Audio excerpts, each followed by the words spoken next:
Hello, and welcome to my collection. Today, I want to say more about more about like quotable movies. I got 10 movies because let's face it, if I went seven, eight, we'd be here all day. Um, but these movies that I picked, some of them are not as rare as you might think. Most of them were like the endlessly quotable ones that everybody probably knows if you're into comedy. Um, Starting off with probably the most offensive one, Blazing Saddles. It is kind of shameful how much I can quote this movie, um, and yeah, I will quote all of it. Um, I even had a problem when I was working overseas. I was watching it on break with a bunch of my friends who were like, I'm clearly like I'm the scene in The Jerk. I'm the one white dude and a bunch of black dudes surrounding me because it's who I work with. I don't care what color you are. An asshole's an asshole. When an asshole walked by, I said, "Oh, I'm offended by this movie." I'm like, "Have you ever seen Mel Brooks's Blazing Saddles?" It's supposed to be offensive, but it's about togetherness. It is meant to offend you into laughing, if that makes any sense. It is endlessly quotable, and I'm not going to quote a bunch of stuff from it, but probably one of the number one quotable movies of all time. Um, this one, endlessly quotable. Also, its partner, it's I consider it kind of a sequel. It's probably a better movie. Um, Black Sheep. I think Tommy Boy probably a better movie overall because it's got that whole thing with Brian Dennehy and you really get that relationship very quickly. Black Sheep is just as funny. I mean, they're fighting a bat in a leaning house and you got pudding in your underpants and you don't have pudding. Black Sheep, endlessly quotable. Um, Watch that movie if you want to laugh your tits off and learn how to actually rig elections, which is weirdly topical. Something that it's not really as topical, but it combines things that I love: comedy and movies. I'm kidding, of course. It's basketball. It combines basketball and baseball, and the most interesting and dumbest way possible.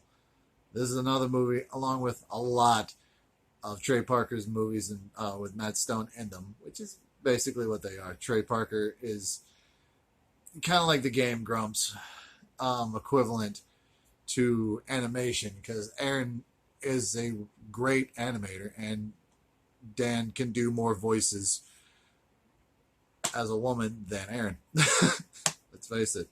But these guys are fantastic. Um, Again, laugh your tits off at something that's both offensive and extremely funny, which apparently seems to be the sweet spot in my brain. Because of course it is. Because of course it's Black Dynamite. Lots of dudes got that name. This movie it's made like the old black exploitation movies, which I guess is black exploitation, like Die Blackula Die and Dolomite and all those other ones where they didn't have much of a budget to go with, but at the same time were wonderful. They're classics in their own right. I mean, I'm a huge fan of Meteor Man. It's not a great movie, but I like Golden Slinkies for some reason. Black Dynamite, again, absolutely ridiculous. And a lot of these have the name, best satire since The Naked Gun, from the producer, from the director of Naked Gun, excuse me, probably the producers too, might have helped produce that.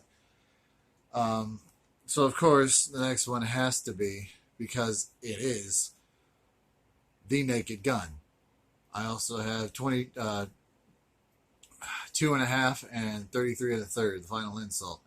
They're not as good as the first one because it's when it comes to comedy, a lot of sequels are not as good as the first ones because you run out of things. I guess Austin Powers kind of went around that in certain respects, but like the cat's out of the bag. It's this thing. You can only make a rocket ship dick joke so many times. But this movie is wonderful. Even though O.J. Simpson gets dragged around by a bus or whatever and gets hurt in every single iteration of these series, whether you believe he was acquitted or not, I honestly don't have any say in the matter because that's not what this is about. This is about Naked Gun. This is about being funny and offensive. Except that one's there's parts of it, Stone Dildo, very funny. This movie, next movie, took me a while to understand. The first time I saw it, I hated it. I absolutely despised this movie. I thought it was the dumbest thing I had ever seen in my life. And then I watched it 40 more times. Napoleon Dynamite. This movie is gold. Some of his other movies, I didn't care much for Nacho Libre, but I think it came around like Don Verdeem. I think it was the last one that I know of. I really enjoyed that one. But nothing beats Napoleon Dynamite. I mean, it's probably the greatest movie ever made in certain aspects of it because it's quirky just for the sake of quirk in its parts, but it really nails it. And yeah, the funniest part of it to me is when that old man shoots the cow right in front of the school bus. And also when Uncle Ricky just knocks the crap out of Napoleon on the bike. That cracks me up every time. Another offensive but very, very funny movie from a group of dudes who are the whitest kids you know. Miss March, the unrated version, because, sexy time. This movie is absolutely disgusting in parts, and stupid firemen don't know how to turn their trucks around. Because, the main dude, well, not the main dude, the main dude's friend, he gets into trouble because he ends up causing all the problems that he ever had. He tells his best friend he doesn't know where his girl is because they're about to do it on the first night of the prom or last night of their senior year and the prom and all that, and he gets them all wasted and he falls down a flight of stairs and gets put into a coma. She becomes a Playboy playmate and he goes on a search to find her while the friend is running away from his girlfriend who he stabbed in the face with a fork for reasons. And then there's, her brother is a fireman and they're chasing him, trying to kill him. And it also has a lot of things that you probably shouldn't watch this with your kids. Let's put it that way. Most of these movies you shouldn't watch with your kids. Maybe Napoleon Dynamite. Napoleon Dynamite's totally solid. No, not basketball. Black Sheep, I think that might be kid friendly. I saw it as a kid, but I also watched True Lies as a kid. My dad would just watch action movies and people get shot up all the time. I have a lot of those and I like them. My dad hates this movie. My grandmother hates this movie. Well, she hates Jim Carrey. I don't know why. Me, myself, and Irene. I cannot stop thinking about this movie. If the Farrelly brothers have done one movie correctly, if you had to pick one out of all their ton of things, I like the Three Stooges movie. I was going to call it a remake, but it's technically not a remake of anything. It's an original movie. I love that movie. I love a lot of their movies. Step Brothers or Step Brother, whatever. this movie, Jim Carrey is basically our generation's Peter Sellers with a better movie career. Um, he is genuinely funny and just ridiculously hilarious in every scene in this. Even Renee Zellweger, who, um, Bridget Jones' Diary is the one that pops in my head, which I don't think I have. She's in this. She's a lovely person. Um, the wife who leaves him, not a lovely person. Except when you watch her on Monk, which I have just finished watching all 8 seasons again. Because I like to have things on when I play video games and whatnot. Monk has been my recent rewatching thing. She's fantastic in that. Everybody in that show is great. There's certain episodes that are, that's true of like a lot of long running procedural kind of like detective stories. You might get like 1-2 seasons out of something that's interesting, and then after that you're going to run into problems. But 8th season nails it on the end. The ending absolutely nails it. If you watch the first season and then just jumped out last episode, you might not understand who certain characters are, but 1000%. Going back to my man from Napoleon Dynamite, Gentleman Broncos. Kid wants to be a writer, and the douchebag guy who's supposed to be grading his paper in a contest steals the idea because all of his ideas are terrible. I mean, moon fetus. It's a fetus they find on the moon for some reason. Again, it's a quirky movie like Napoleon Dynamite. If you like Napoleon Dynamite, Gentlemen Broncos is so up your alley. Also has Sam Rockwell in it, who I think is one of the most underappreciated actors probably of all time. I have loved him ever since, Teenage Mutant Ninja Turtles when he was offering kids cigarettes. Regular, a menthol. It's not a great thing like him selling cigarettes to kids, but that was his role. Just deal with it. There's also Ninja Turtles in there. It's not real.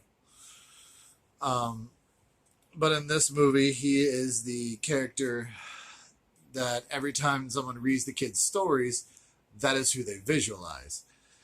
His character's name is Bronco, and, he's, trying to find his testicles because Dennis took them. Took my nads, Dennis!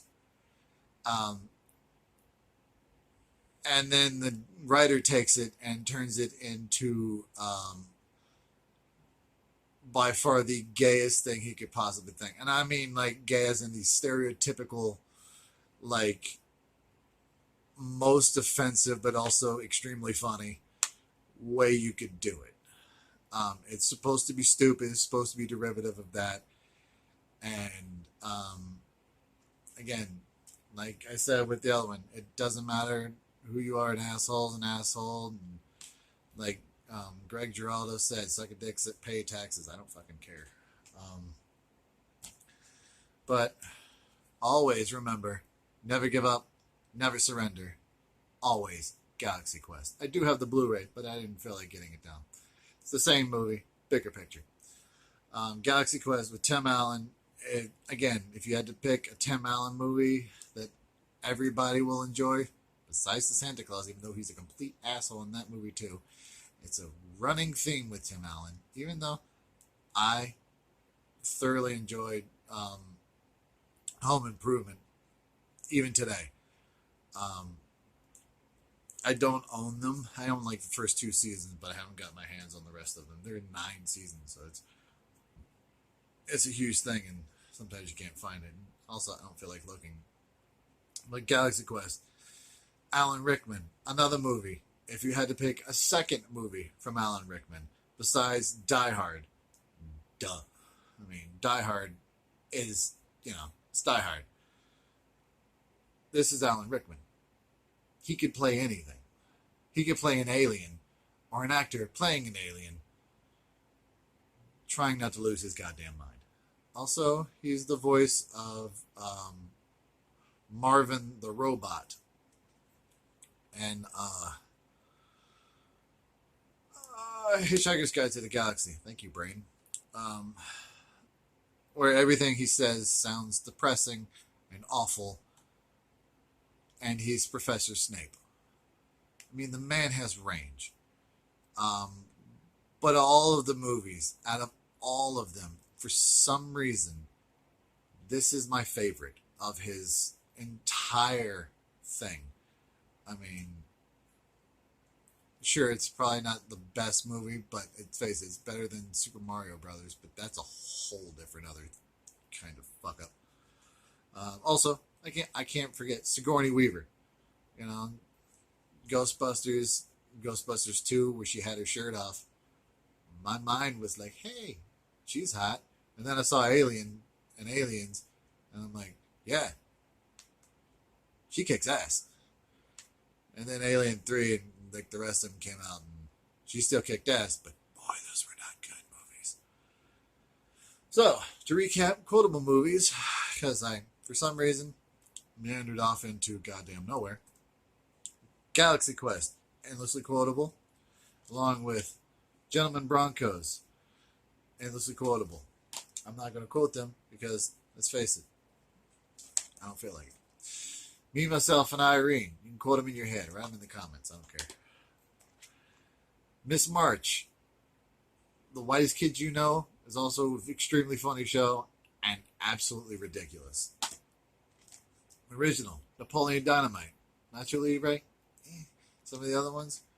It's not Jack Black's fault, although kind of, because he overdoes it in that movie, in my opinion. But overall, I love Jack Black. His best movie, Jack Black's best movie, is probably Shallow Hal, because that movie had some heart to it, and I enjoy that. The Naked Gun, the original. The sequels are just as funny. Well, the second one's just as funny. Black Dynamite. If you've never seen Black Dynamite, or have seen like the cartoon series, which is really good, this is fantastic. You throw that shit before you walked in the room. Basketball. People have short attention spans. You can only measure it in nanoseconds. Your damn Dan Fogelberg and your Rubik's Cubes and your Black Sheep and Tommy Boy also added into that. And also everything Chris Farley ever did.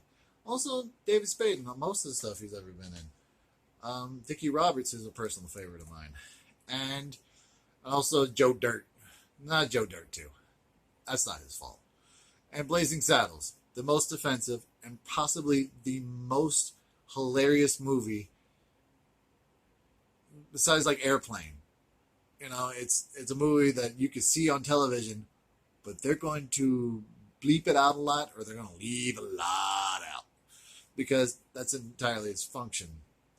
You know, I grew up watching westerns and 40s and 50s and the Munsters and all that. So when I finally came across that, it was super offensive and absolutely disturbing in certain aspects of it, but also weirdly some things I grew up around. But whatever, it's the South for you. So to end this long talk, even shorter, longer, this has been my collection. These are 10 quotable movies. You know, that's a beer sign. Have a great day.